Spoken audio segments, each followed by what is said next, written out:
મહેસાણા જિલ્લાના વડનગરમાં હોળી નિમિત્તે ઘેરૈયા ચૌદસની ઉજવણી કરવામાં આવી હતી। વડનગરમાં ઘાસકોડ દરવાજે આવેલ મોઢવાડાના ચાચરે મોઢ બ્રાહ્મણો દ્વારા 800 વર્ષ જૂની પરંપરાગત ઘેરૈયા ચૌદસની ઉજવણી કરવામાં આવે છે કે જેમાં હોળીના દિવસે ભક્ત પ્રહલાદની ફોઈ હોલિકા જ્યારે હોળિકાને મળેલું વરદાન રૂપે ચુંદડી ઓઢીને ભક્ત પ્રહલાદને લઈ અગ્નિમાં બેસવાના હતા ત્યારે બ્રાહ્મણો દ્વારા ભક્ત પ્રહલાદના જીવન માટે ભગવાન પાસે પ્રાર્થના કરવામાં આવી હતી।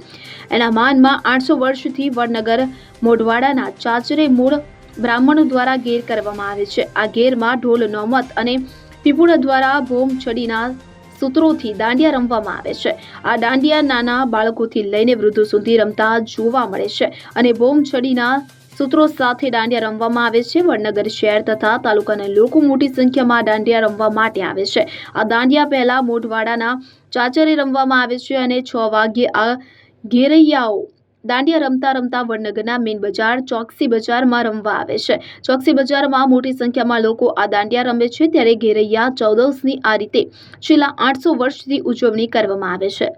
મારું નામ રાજેન્દ્ર કુમાર હરજીવનભાઈ ત્રિવેદી, મોઢ બ્રાહ્મણ, મોઢવાડાના ચાચરે છેલ્લા 700 થી 800 વર્ષથી પરંપરાગત રીતે આ મોઢ બ્રાહ્મણોની ઘેર નીકળે છે।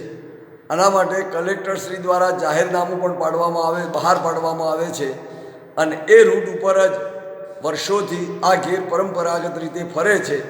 ઘેરની સાથે મોટી મોટી નોબત, 4 વેદના 4 નિશાન ડંકા, પીપુડી, ત્રાસા, ઢોલ વગેરે સાથે રહી અને ગામના તમામ દીકરાઓ આ ઘેરની અંદર દાંડિયા રમી અને આ મહોત્સવ ઉજવે છે।